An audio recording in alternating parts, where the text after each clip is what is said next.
우리 영상에서 보신 것과 같이 이제 우리 다음 주일 종료 주일 고난 주일을 지낸 다음에 감남산 특별 새벽 기도회로 모입니다. 여러분, 이 반복되는 그 절기 또 기도회 가운데에 또 우리의 마음 가운데 별로 이렇게 동기부여가 잘 되지 않을 수도 있을 것 같아요. 그렇지만 여러분, 우리가 이제 130주년이 얼마 남지 않았어요. 정말 하나님의 은혜와 사랑으로 우리 중앙교회가 여기까지 온 줄로 믿습니다. 이제 우리가 주저앉느냐 더 도약하느냐 하는 아주 중요한 그런 터닝 포인트, 기로에 서 있다고 저는 믿습니다. 여러분, 이러한 때에 여러분, 우리 성도들이 함께 기도하는 자리에 모여서 나라와 민족을 위해서, 교회를 위해서 기도하는 일에 힘써야 될 줄로 믿습니다. 저 개인적으로는요, 요즘에 이제 금요일 밤마다 기도원에 가서 기도를 합니다. 우리 성도님들의 가정들을 위해서 또 교회를 위해서 기도하는데, 이번 감남산 특별 새벽 기도회를 준비하면서 제가 먼저 기도로 준비해야 되겠다. 또 손을 얹고 우리 성도들에게 안수할 때에도 주의 종이 준비되지 않은 손으로 올릴 때에 여러분, 그곳에 무슨 역사가 있겠습니까? 그래서 이제 기도로 먼저 준비하고 있습니다. 제가 여러분들에게 말씀드리고 싶은 것은, 여러분, 이번 감남산 특별 새벽 기도회가 여러분의 신앙생활에 또 여러분의 인생 가운데에 터닝 포인트가 되는 그런 귀한 기도회가 되기를 바랍니다. 여러분, 우리 샘터들이 좀 같이 연합해서 날마다 나와가지고 이렇게 돌아가면서 찬양도 하면 좋겠고요. 아멘. 또 우리 성도들이 예배 전에 찬양도, 우리 교육자들만 했잖아요. 우리 좀 성도들이 좀 힘들겠지만 예배 전에 찬양도 인도하면 좋겠다 하는 그런 생각을 합니다. 이번에는 특별히 어떤 말씀을 가지고 나눌까 하다가 예수님께서 십자가상에서 말씀하셨던, 우리가 흔히 가상칠언이라 그러죠. 십자가상의 그 말씀을 가지고 월요일부터 토요일까지 나누고, 이제 우리가 그 부활주일 날은 마지막 7번째 말씀을 나누면서 이 가상칠언을 가지고 우리 특별 새벽 기도회와 부활주일을 맞이하려고 합니다. 여러분, 오늘 예배 가운데 결단하시면 좋을 것 같아요.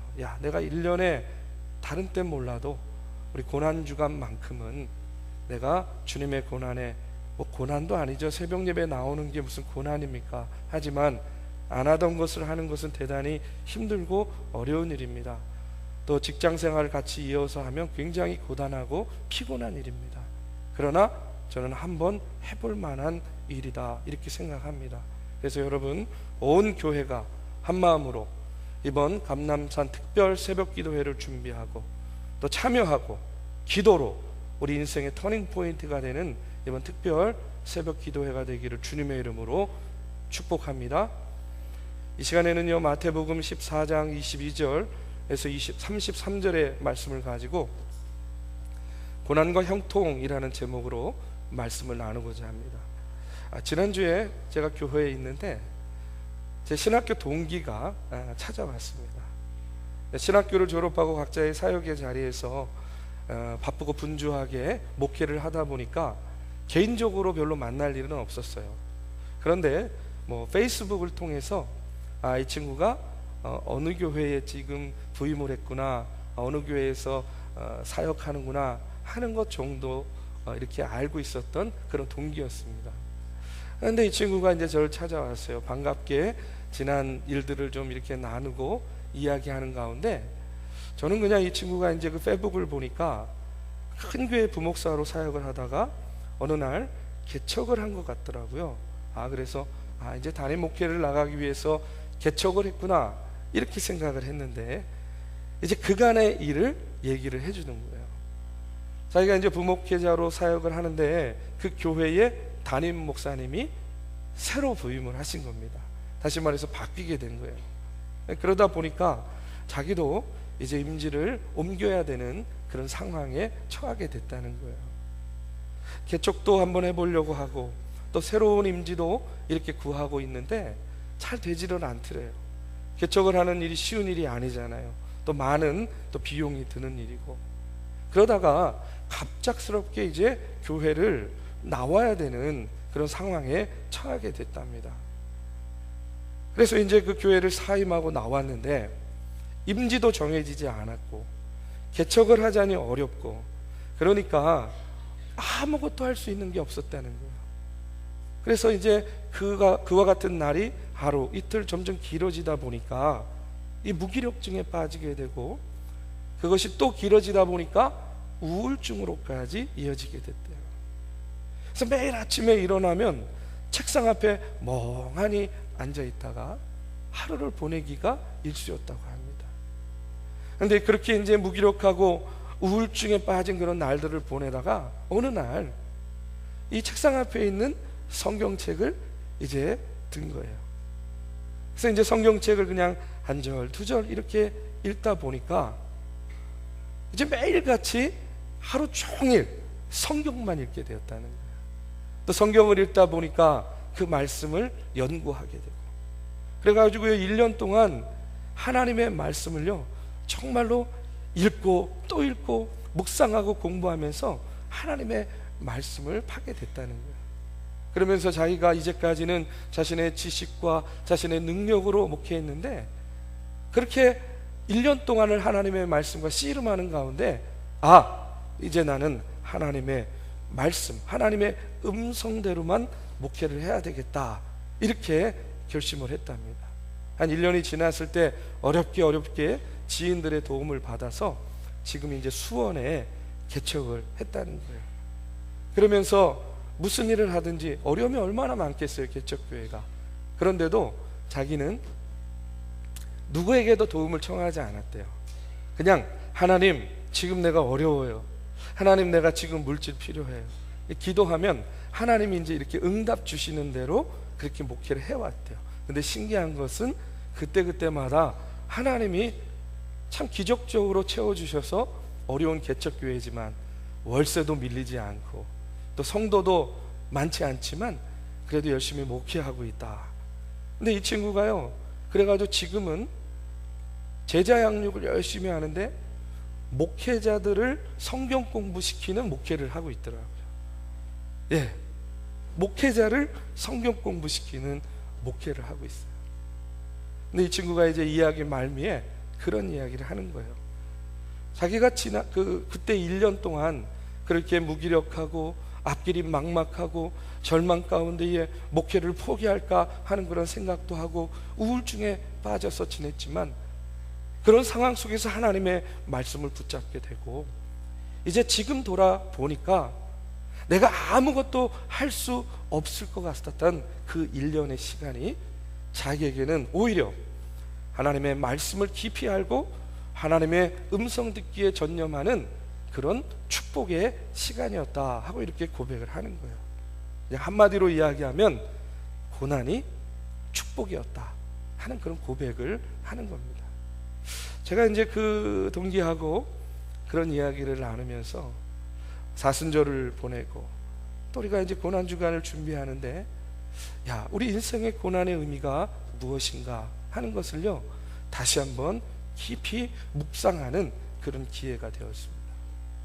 여러분, 지금 여러분의 형편과 처지는 어떠십니까? 여러분 고난 가운데 있습니까? 아니면 형통함 가운데 있습니까? 여러분, 우리 인생이라는 것이요 늘 형통할 수만도 없어요. 그렇죠? 그러니까 누구나 다 고난의 길을 걷고 있다. 누구나 다 말 못할 어려움은 몇 가지씩은 가지고 있다, 이렇게 생각을 합니다. 우리가 인생에서 고난을 만나면 때때로 흔들리기도 하죠. 또 그렇지만 그 고난을 통해서 내 삶 가운데에 간섭하시는 우리 주님을 만나게 되면 우리 주님에 대한 더 깊이 있는 이해와 믿음과 또 신앙의 길을 가게 되기도 한다는 그런 이야기입니다.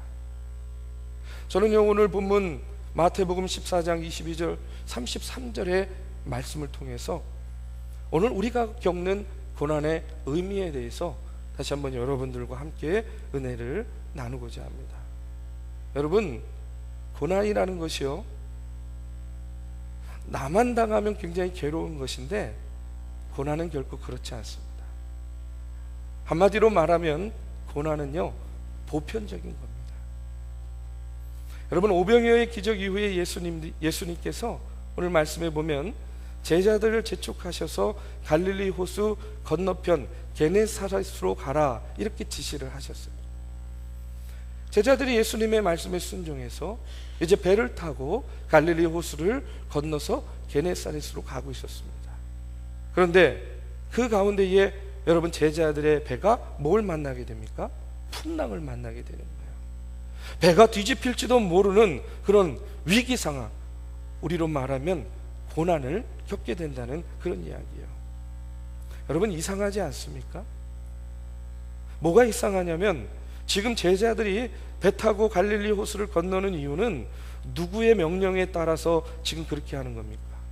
예수님의 말씀, 예수님이 그렇게 하라 하셨으니까. 여러분, 그런데 예수님의 말씀대로 했는데 지금 제자들에게는 뭐가 닥치는 거예요? 풍랑이 닥치는 거예요. 고난이 닥치는 거예요. 여러분, 우리가 기본적으로 생각하기에는, 아니, 예수님 말씀대로 따르고 순종했으면 고난이 아니라 뭐가 와야 돼요? 축복이 와야죠. 고난이 아니라 형통이 와야죠. 그런데 여러분, 지금 말씀을 보십시오. 예수님 말씀대로 순종했더니 뭘 만나요? 풍랑을 만나요. 고난을 만나게 된다는 겁니다. 여러분, 이게 어떻게 된 일이에요? 저는요, 오늘 이 사건을 보면서 여러분에게 말씀드리고 싶은 것은 이거예요. 뭐냐면 주님을 따르는 길은요, 결코 탄탄대로가 아니다 하는 사실을 우리가 먼저 기억해야만 됩니다. 주님을 따르는 길은요, 고난의 길일 수 있습니다. 주님을 따르는 길은 십자가의 길일 수 있다는 그런 이야기예요. 여러분, 우리가 이 시간에 먼저 깨달아야 될 것은, 그렇기 때문에 믿음은요, 보험이 아니라 모험이라는 사실이에요. 여러분, 한번 따라해 보겠습니다. 믿음은 보험이 아니라 모험입니다. 무슨 얘기인지 아시겠어요? 믿음은 보험이 아니에요. 모험입니다. 여러분, 우리가 예수 왜 믿습니까? 불안한 마음에 보험 하나 드는 심정으로 우리가 예수 믿습니까? 여러분, 보험에 가입하듯이 내 삶의 미래의 안정을 보장받고자 우리가 예수 믿고 교회 다닌다고 한다면, 여러분, 이것은 큰 오산이라는 거예요.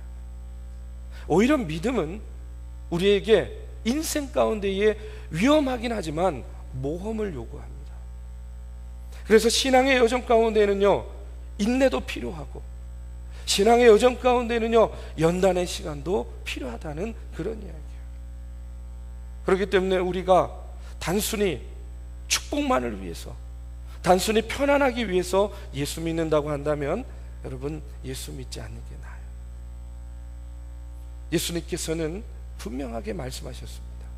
마태복음 7장 13절에서 14절의 말씀에 보면, 좁은 문으로 들어가라.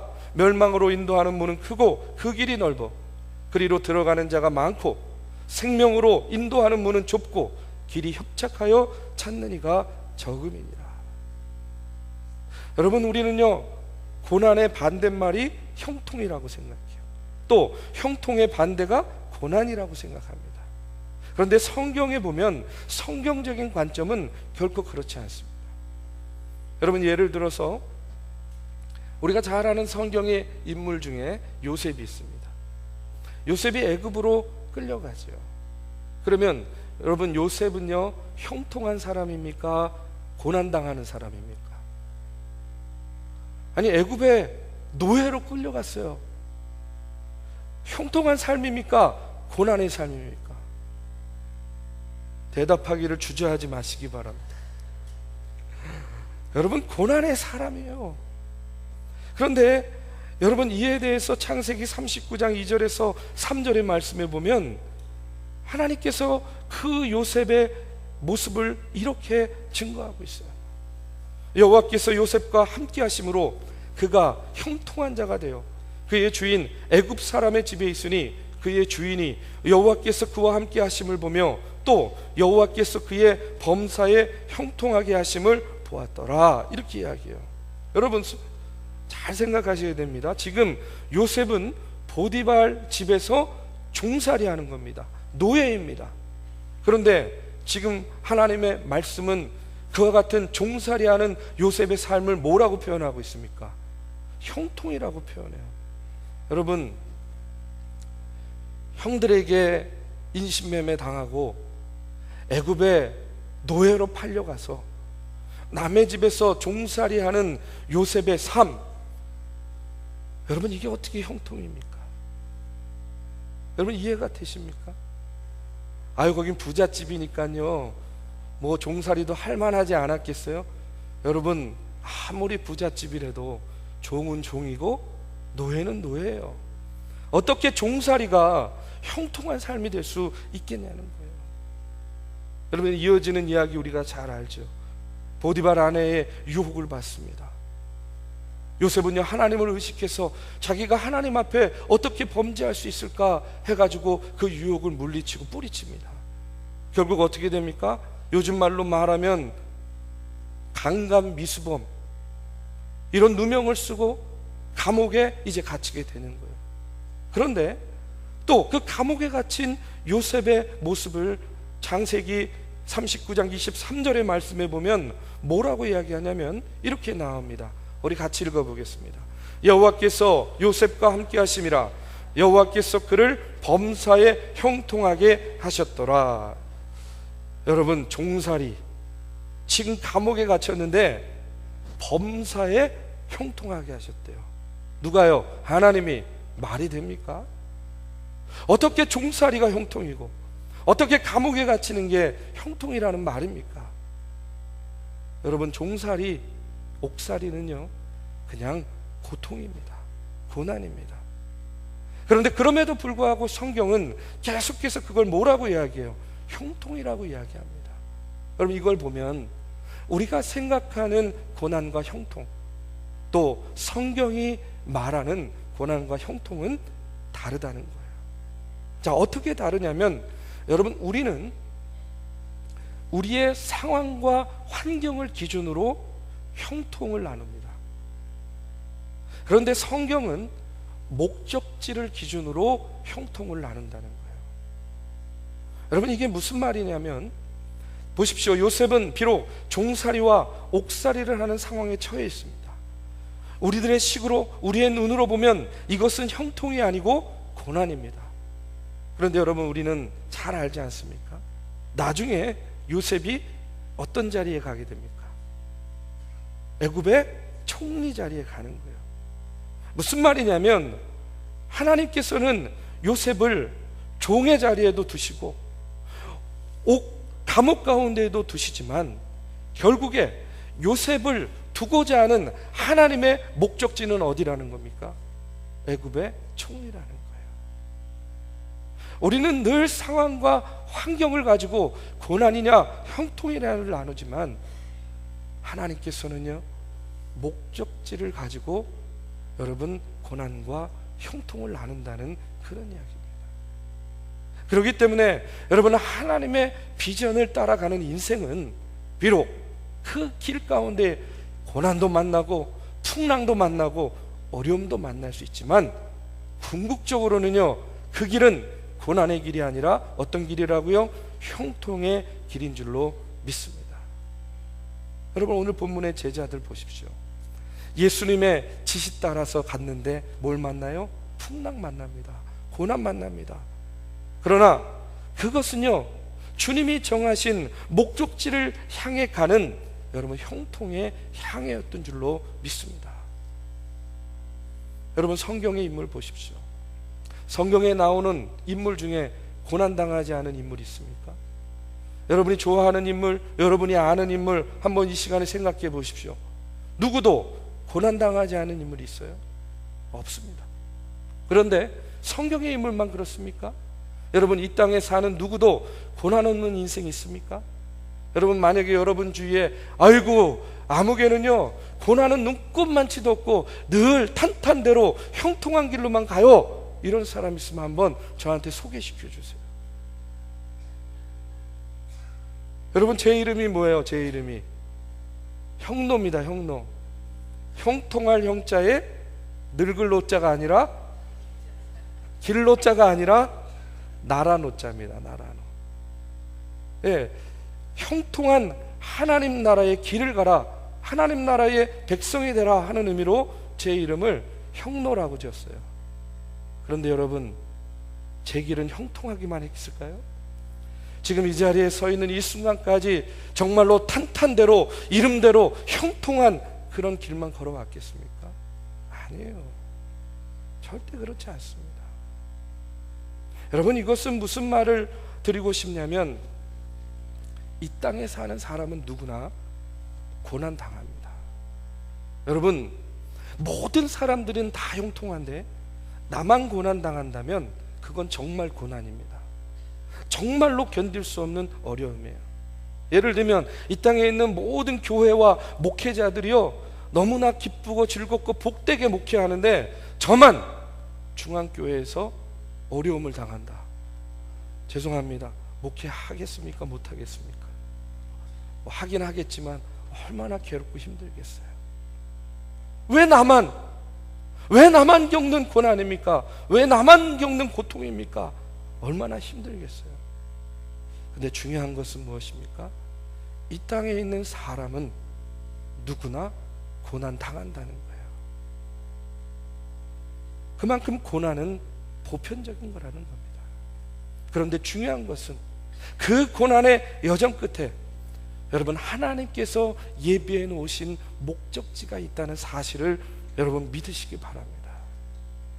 그렇기 때문에 그 목적지를 향해 가는 인생은요, 비록 고난의 길일지라도 뭐예요? 형통한 거예요. 형통한 인생이라는 겁니다.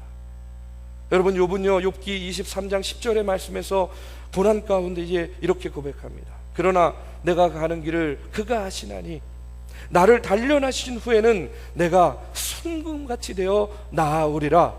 아멘. 여러분, 우리의 삶은 고난과 형통, 형통과 고난, 여러분, 이것이요 늘 반복해서 일어납니다.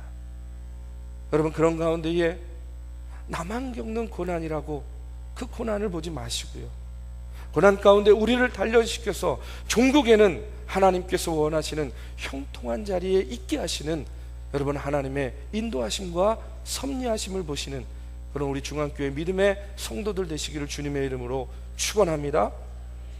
두 번째로요, 고난은 여러분 성숙의 시간입니다. 고난은 우리를 성숙시켜줘요.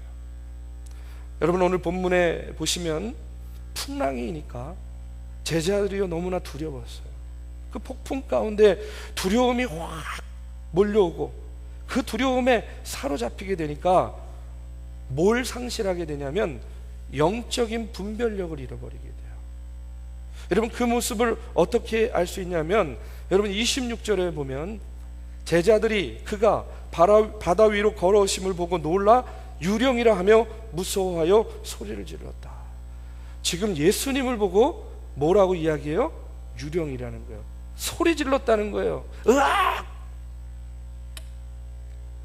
조금 전에 누가 배 타고 게네사렛 가라 그랬습니까? 예수님.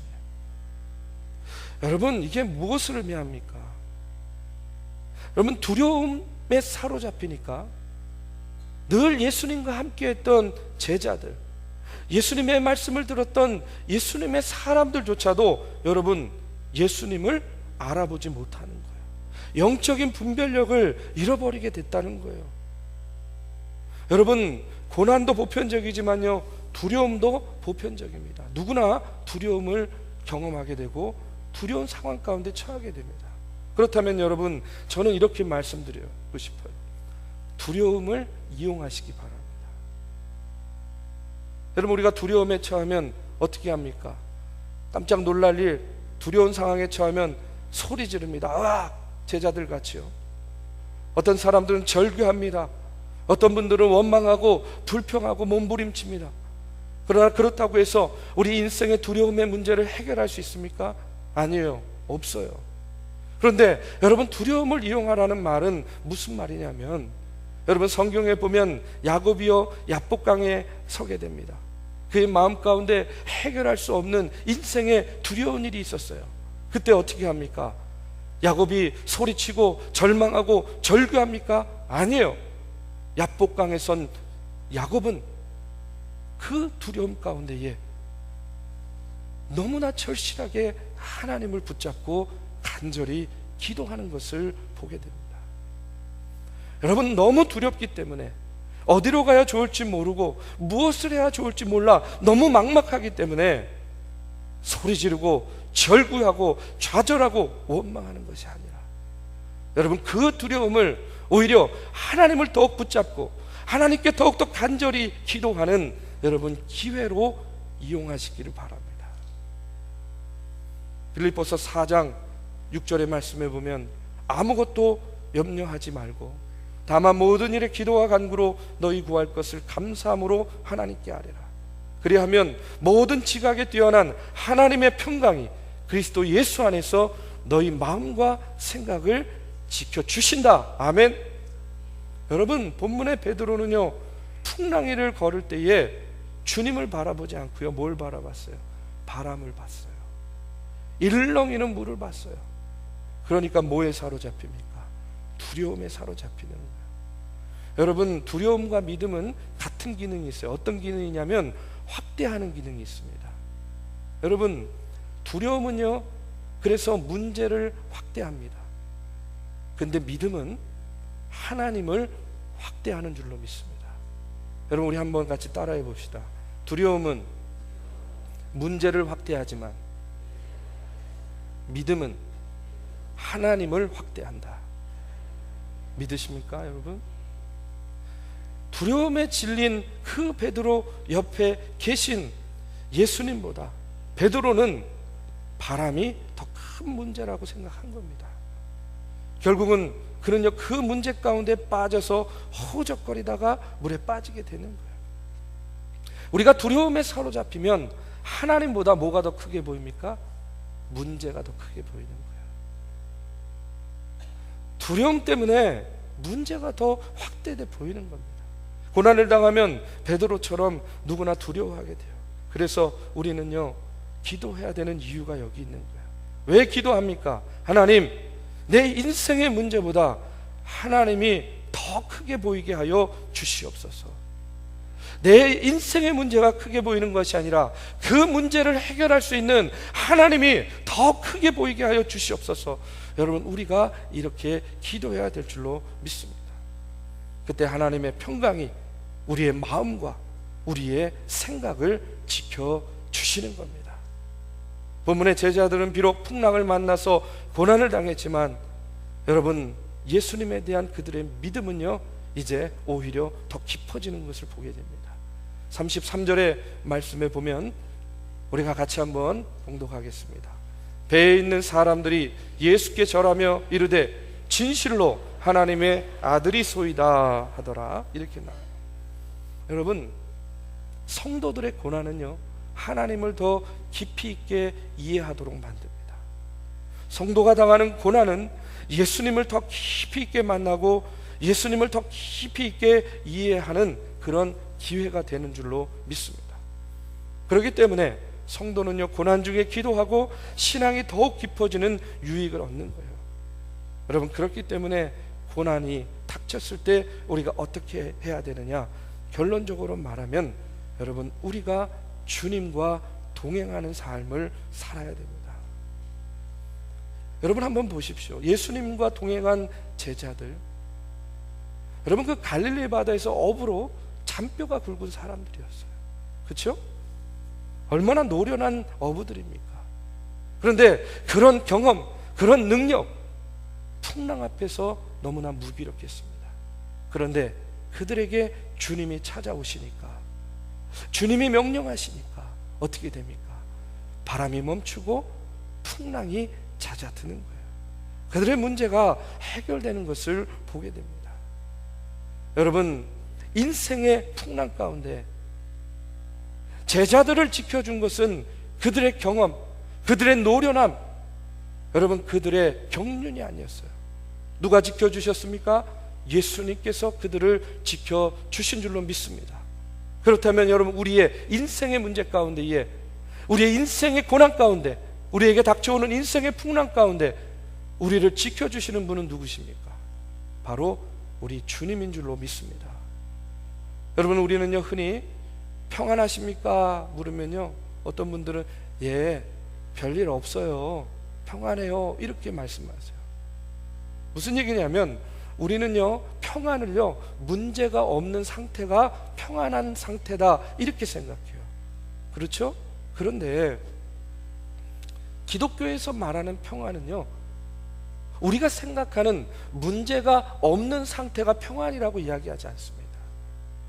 오늘 하나님께서 주의 말씀을 통해서 말씀하시는 평안은 뭐냐면, 여러분 문제 가운데서도 주님이 함께 하신다는 그 믿음의 상태에 있는 것을 평안이라고 이야기합니다. 다시 한번 말씀드립니다. 세상에서 말하는 평안은 문제가 없는 상태를 평안이라고 이야기해요. 그러나 우리 기독교에서 말하는 평안, 우리 하나님께서 말씀하시는 평안은 고난 중에도, 환난 중에도, 풍랑 중에도 우리 주님께서 나와 동행하시는 상태가 바로 평안이다 라고 이렇게 이야기하는 거예요. 그렇기 때문에 여러분, 우리가 누구와 동행해야 됩니까? 우리 주님과 동행하는 삶을 살아야 될 줄로 믿습니다. 여러분, 제가요 이런 얘기를 들었어요. 예전에 제가 이제 학교 다닐, 대학 다닐 때 농구부였습니다. 예, 농구부. 믿지 못하시겠지만, 근데 한 번은 농구 시합을 하다가 리바운드를 하다가 넘어졌는데 팔을 헛디뎌 가지고, 잘못 디뎌서 팔이 부러졌어요.